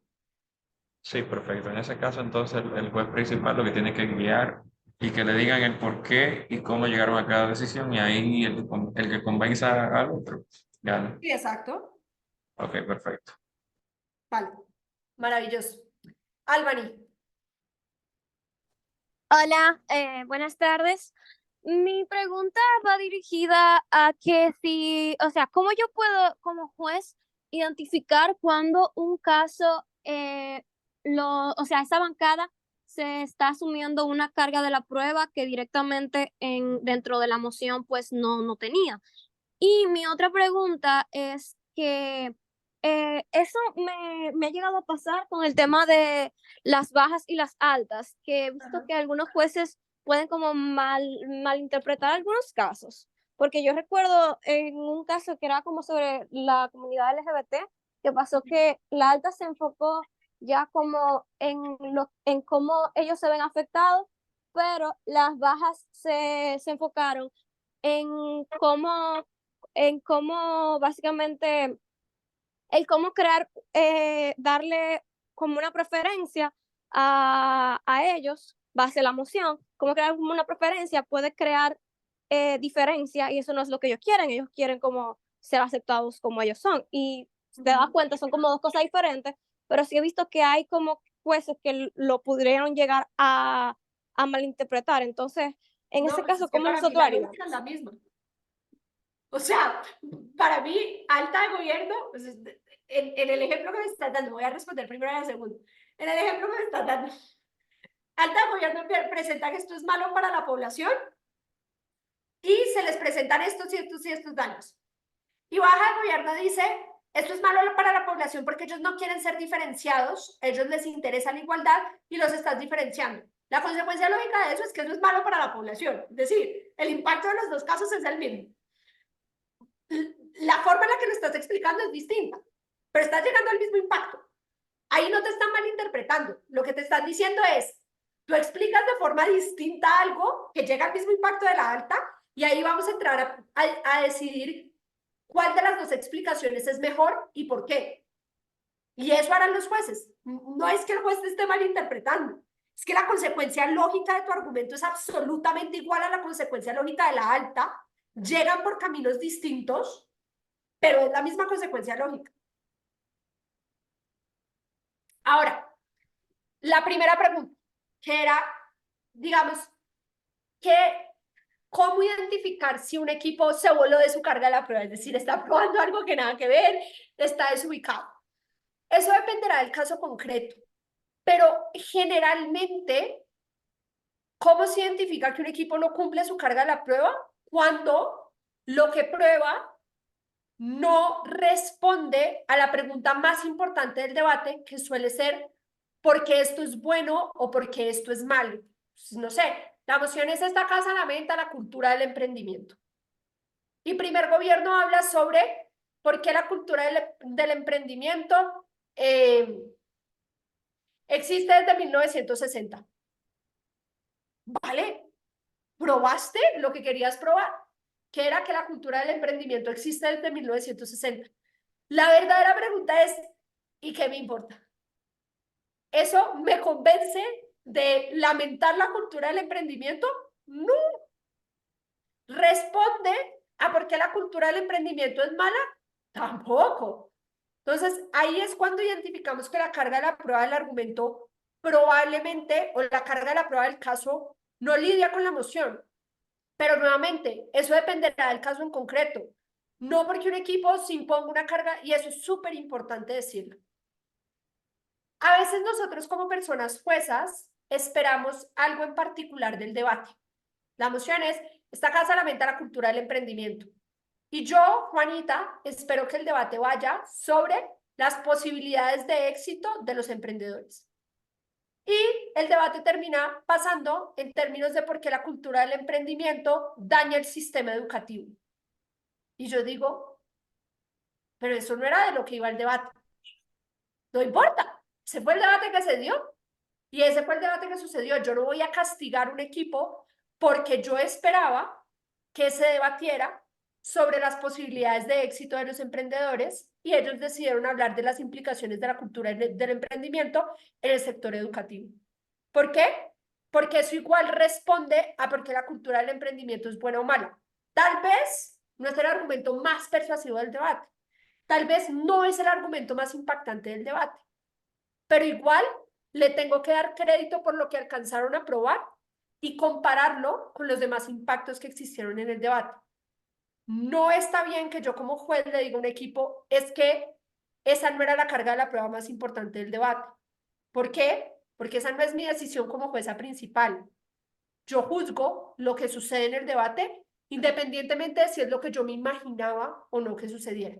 No sé si es claro, Albany, cuando un equipo no cumple su carga de la prueba y por ende no prueba nada de relevante dentro del debate, y cuando prueba algo que yo no me esperaba, pero que igual puede ser relevante para el debate y debo tener en cuenta.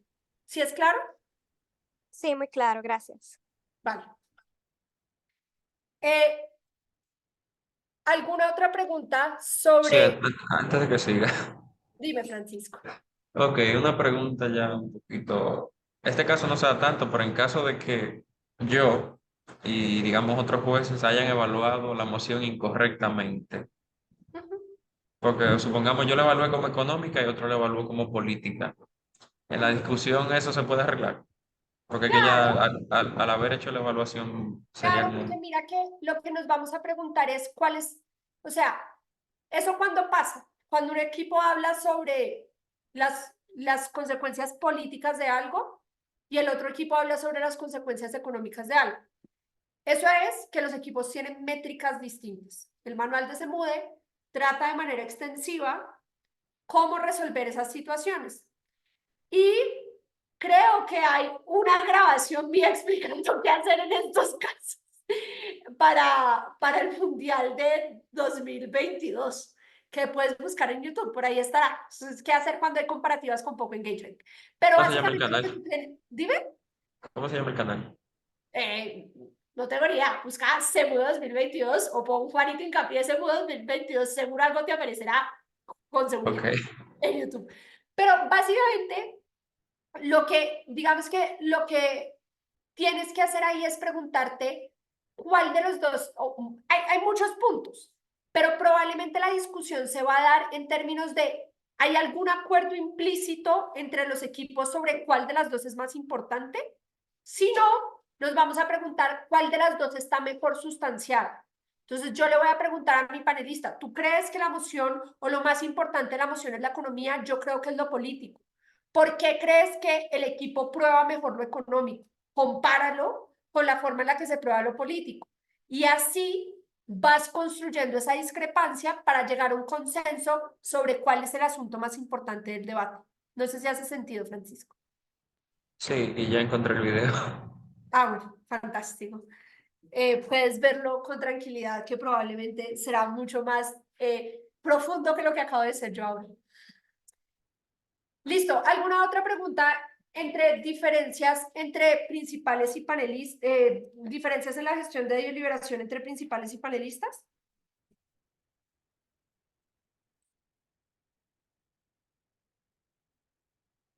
Asumiré el silencio como un no. Listo. Última parte de esta. ¡Ah! Desapareció la slide sobre retroalimentación. Voy a intentar buscarla un momento. Voy a dejar de compartir pantalla. ¿Cómo es posible de este suceso? Juan. Soy un desastre. Siento que hay tantos memes en este día. La potencialidad de los memes post esta grabación, infinita. Ya. La encontré, la encontré. Ok, una consulta. ¿Uno se Dime, puede quedar con la grabación? cuéntame. ¿Nos podemos quedar con la grabación para terminar la Yo reunión? supongo que esto lo subirán a algún YouTube de Semude o algo por el estilo. Natalia responderá mejor a esta pregunta. Natalia, es tu momento de brillar. Me Sí, pasa lo lo vamos a mismo. mandar, lo estamos subiendo todo al canal de YouTube de Adjudicación Samudellín. Ahorita les paso el link por el chat. Tenemos otros tantos videos que pueden consultar. Excelente. Ahora sí, Ok, gracias. encontré las slides de retroalimentación. Tuve mucho miedo de que era desaparecido, pero no desapareció. Entonces, eh, hablemos entonces de la retroalimentación. Así como decíamos que el objetivo de la deliberación es llegar a la mejor decisión posible a través de llegar a un consenso, el objetivo de la retroalimentación es explicarle a los equipos las razones detrás de la decisión. Por eso, en inglés, a la retroalimentación se le llama Oral Adjudication o RFD, que es Reason for Decision. Entonces, ¿qué es lo que yo hago cuando doy la retroalimentación? Le explico a los equipos cuál fue mi proceso mental para llegar a la decisión de decir gana A o gana B. Y en ese orden de ideas, por eso volvemos al tema de que el lenguaje genérico no funciona cuando yo doy una decisión. Porque si yo lo que te digo es que me pareció mejor el caso, no estoy entendiendo cuál fue tu proceso mental. ¿Cuáles fueron tus criterios para decir que algo es mejor que lo otro? Ni idea. Entonces, por eso es que es importante que haya precisión. ¿Cómo se construyen esas razones detrás de la decisión? Esas razones detrás de la decisión en la retroalimentación lo que muestran es, uno, ¿a qué le estoy dando crédito? Es decir, ¿qué hallé probado en tu discurso? ¿Cómo lo probaste? Entonces, yo no tengo que repetirte tu discurso. Todos estuvimos en el debate, todos tuvimos la oportunidad de escucharte.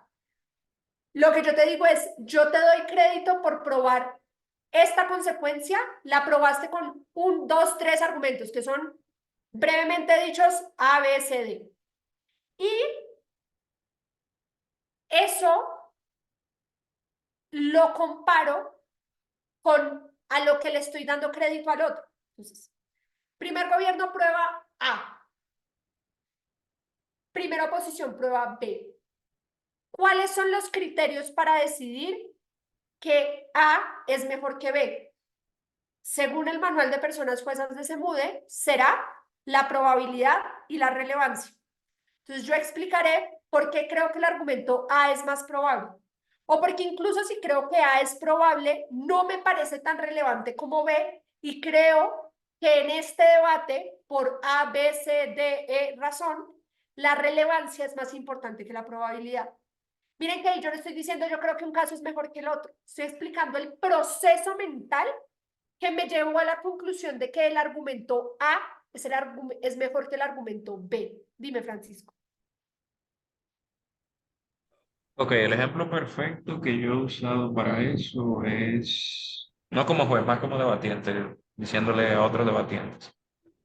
¿Qué tan probable es y eso me lo dio el que me enseñó, mi Manuel Valencia, que no está aquí, pero saludo a él, hay varios que lo conocen. Ok, era, por ejemplo, es muy relevante decir que un meteorito puede destruir el planeta. Ahora, ¿qué tan probable es? ¿Cómo tú me pruebas eso? Entonces ahí es como que se mide, ese es el ejemplo como más básico, yo diría, para probar probabilidades y relevancia juntos. Sí, entonces, eso es súper importante lo que dice Francisco. ¿Por qué? Porque primero yo tengo que ver que algo sea probable. Los argumentos, a esto en la sociedad de debate del Rosario le tenemos un nombre que no revelaré públicamente porque me parece irrespetuoso, pero son argumentos que son muy relevantes, pero poco probables. Entonces son como una pendiente resbaladiza y es, cuando pasa esto, se va a acabar el mundo. No sé. La moción es, esta casa le pondría casos de la vida real, porque la realidad siempre supera la ficción en el debate. Caso de la vida real. Esta casa le pondría impuestos a las bebidas azucaradas. Esto era en un debate en Colombia. Entonces dicen, es que si tú le pones impuestos a las bebidas azucaradas, las grandes compañías o las grandes industrias de la caña, que es de donde se saca el azúcar, van a vender menos porque se van a hacer menos bebidas azucaradas. Y lo que pasa es que los que administran las industrias, los cañicultores en Colombia, financian a los paramilitares. Entonces, cuando tú le pongas impuestos a las bebidas azucaradas, vas a terminar el paramilitarismo en Colombia. Evidentemente, terminar el paramilitarismo en Colombia es muy necesario. La pregunta es, ¿qué tan probable es que tú acabes con el paramilitarismo poniéndole impuestos a la Coca-Cola? Cero. O sea, cero juegos. Entonces, claro, yo que tengo que primero preguntarme, ¿está bien sustanciado tu argumento? Por lo menos puedo creer que vas a acabar el paramilitarismo. Sí, entro a ver cuál de los dos es más relevante. Si la salud de las personas o acabar el paramilitarismo. Probablemente acabar el paramilitarismo, pero el problema es que acabar el paramilitarismo no está aprobado, ergo no lo puedo tener en cuenta. Entonces, por eso sí es importante lo que dice Francisco y es, ¿a qué le estoy dando crédito? Sí, se pusieron creativos, pero esto sucedió, la realidad supera la ficción, pero siempre. Entonces, por eso es súper importante que lo primero que yo haga es, ¿a qué le doy crédito? Lo primero que voy a decir es, ¿tú probaste esto? Si la respuesta es sí, entro a ponderarlo. Si te estoy diciendo, hey, es que no lo probaste y no lo probaste porque faltó probar A, B, C, D, pues ahí digo, gana primer gobierno porque tu argumento no está sustanciado. Entonces, miren que ahí estoy explicando mis criterios.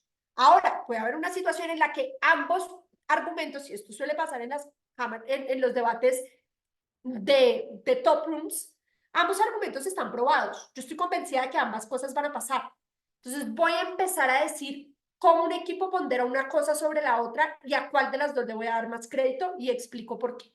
O entro a ver qué refutación es más efectiva. ¿Cuál es la consecuencia de la refutación dentro del debate? Así se tiene que ver mi explicación de cada una de las comparativas. ¿Por qué te estoy dando crédito? ¿Por qué le estoy dando crédito al otro? ¿Cómo se compara aquello a lo que le doy crédito y cuál es la consecuencia de eso? Básicamente esa debería ser la lógica de una explicación de una comparativa. ¿Y qué es importante ahí? Ahí es importante decir que las comparativas son bilaterales. Lo llevamos hablando desde el principio. Entonces yo digo, yo te doy crédito a ti primer gobierno por esto, te doy crédito a ti primera oposición por esto otro, y eso es lo que tengo en cuenta para decidir, no lo que ha traído otro equipo en la comparativa. Dime, Francisco. Ok, dos preguntas. Una va un poquito más alejada, pero quería saber, porque pasó reciente en un debate y para cuando uno le toca evaluar, no hacerlo. Si yo como juez no estoy entendiendo lo que el debatiente me está diciendo, o sea, no entiendo, vamos a decir, es de otro país o algo así, yo lo puedo parar y decirle, mira, por favor, háblame más despacio porque no te estoy entendiendo, entonces no puedo Bueno, anotar tus puntos. no, ¿Se puede hacer eso? no, no puedes interrumpir a nadie. ¿Qué puedes hacer cuando se acaba el debate? Empiezas la deliberación y dices, si eres panelista, le dices a tu juez principal, mira, tuve dificultades para entenderle a líder de oposición, podemos empezar la deliberación haciendo un resumen de lo que probó. O si eres el principal, le dices a alguno de tus panelistas, yo tuve alguna dificultad de entenderle a esta persona, podemos por favor tomarnos un tiempo para reconstruir lo que dijo en el discurso. Esa es la forma en la que se debe hacer. Y esto, por ejemplo, pasa en inglés cuando tenemos problemas con los acentos de las personas. Cuando juzgamos debates en inglés, pues evidentemente estamos juzgando a personas de todo el mundo y hay acentos que por barreras culturales y por falta de exposición a ese tipo de acentos nos generan más dificultades para entender que otros. Y en ese orden de ideas es ahí cuando probablemente lo que tienes que hacer es preguntar, bueno, yo esto fue lo que entendí de esta persona, pero tuve algunas dificultades, alguien entendió algo distinto y así construyes, pero no lo puedes interrumpir a decirle que no lo entendiste. Distinto así es online y se le está cortando, esas reglas las tiene cada uno de los torneos, pero ahí sí puedes detener el tiempo y decirle a la persona, se te está cortando el internet y si ha pasado menos de un minuto antes de que empezó, empieza el discurso desde cero y si ha pasado más de un minuto, paras el tiempo y lo reanudas en el momento en el que paró cuando ya tenga restablecimiento de su internet. Ok, ahí la otra pregunta, Ari, ¿qué pasa cuando es el juez? Por ejemplo, yo tuve la oportunidad de escuchar a Jaxic y yo tuve que escuchar, yo tuve que escucharlo 3 veces. Ay, te Él amo, habló, Fabián, si está haciendo esto. él habló y dio las posiciones y yo no entendí nada. Y yo dije, déjame Ah, vaciar pues mi te le mente y prestar acercas al atención. final. Te le acercas al final y le dices como, hablaste muy chileno. Y Fabián es una persona súper razonable, se reirá un momentico y te dirá más despacio su razón detrás de la decisión. No me reporta coequidad si le digo No, eso. Fabián es Por un lo sol, menos se es va lo a reír que... mucho. Ok. Y además, pues lo haces muy respetuosamente, le dices, mira, qué pena, pero me cuesta un poco tu acento y tengo algunas dudas, yo entendí esto, pero no entendí esta parte. O sea, es muy distinto decir, hey, tú no hablas español, que sería algo que yo le diría a Fabián, pero porque hay confianza, no le digan eso a Fabián si no le conocen, pero yo le digo, hey, tú no hablas español o hablaste muy chileno para mí, a decirle, mira, yo alcancé a entender esto, pero se me quedó por fuera esto, me puedes aclarar, mira que ahí tú muestras que hubo voluntad de tu parte de entender. Y así lo podrás hacer con las demás personas juezas a las que no les entiendas el acento. Pero eso probablemente no te pasará con la mayoría de personas que no sean Fabián Jackson, que no solo es chileno, sino que habla a 25.000 kilómetros por hora.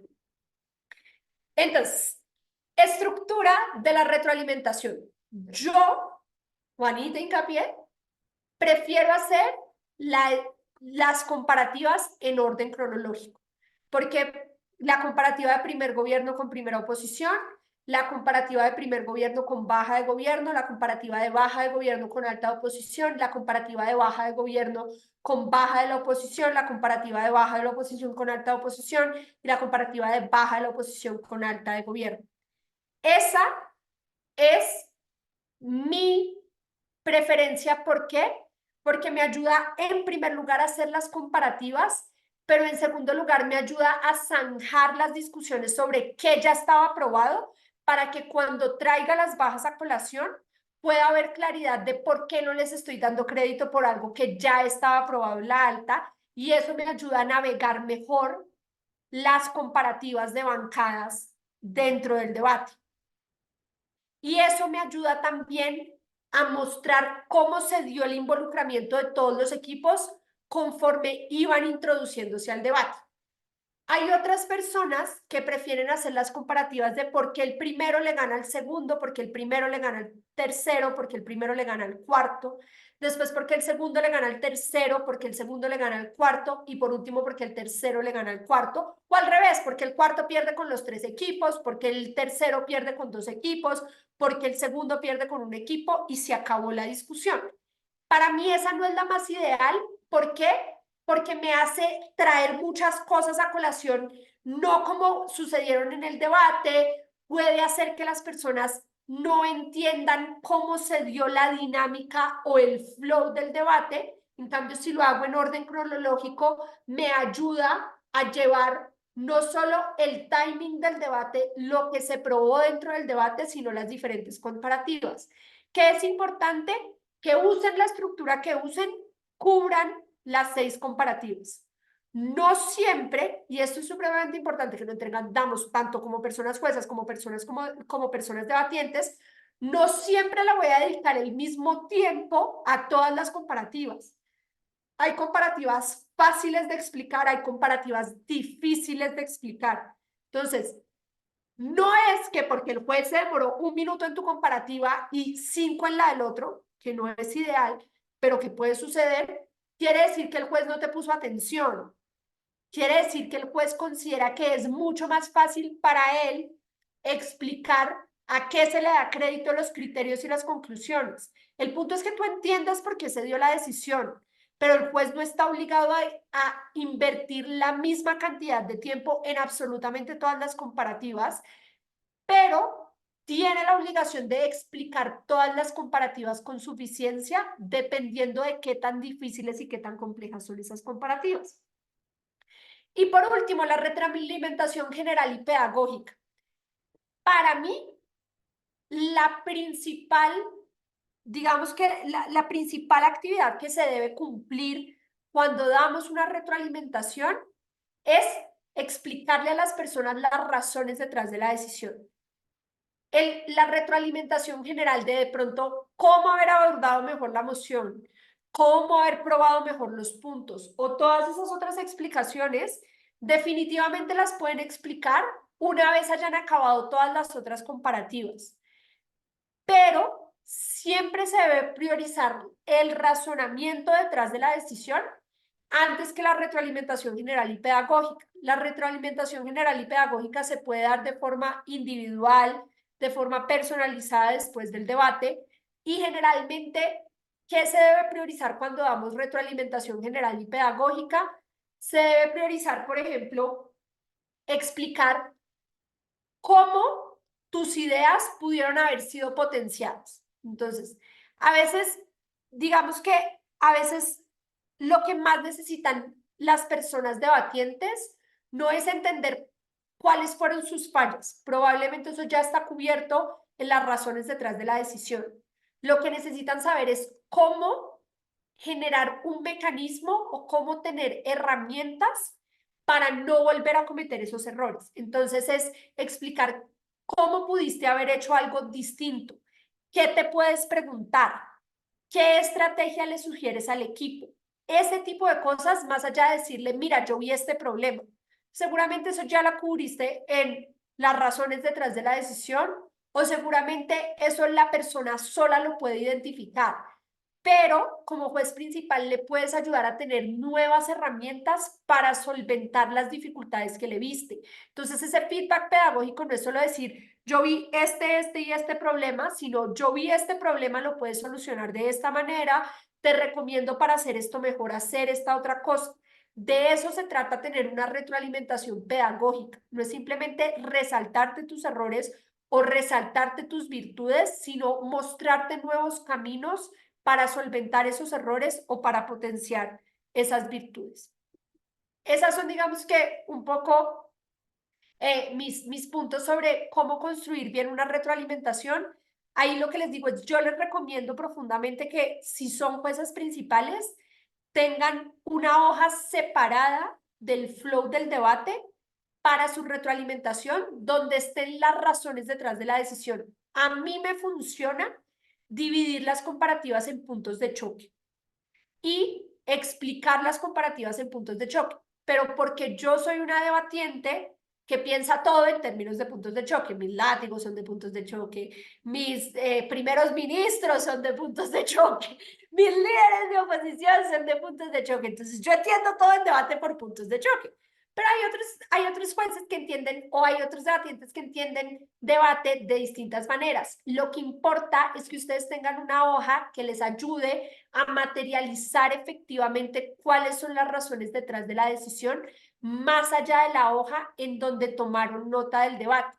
Y en esa hoja también funciona que ustedes anoten las adiciones a las que han llegado, a las conclusiones a las que han llegado durante la deliberación, porque la idea es que la retroalimentación no sea solo sobre lo que ustedes pensaron del debate, sino que puedan nutrir esa retroalimentación con las perspectivas que tuvieron sus panelistas durante el debate para así garantizar que la retroalimentación a la que acceden los equipos sea la retroalimentación de la mejor calidad posible, no solo por lo que ustedes consideraron, sino porque los demás del panel también lo consideraron así.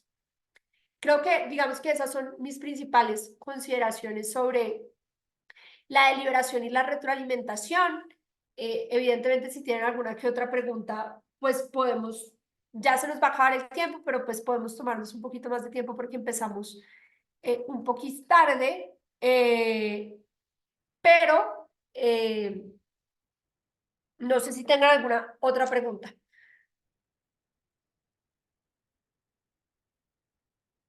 Gracias por tus aplausos, Nat.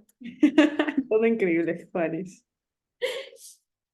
Bueno, Ok, pues, aprovechando que nadie más tiene preguntas, yo tengo una pregunta, pero ya fuera de debate.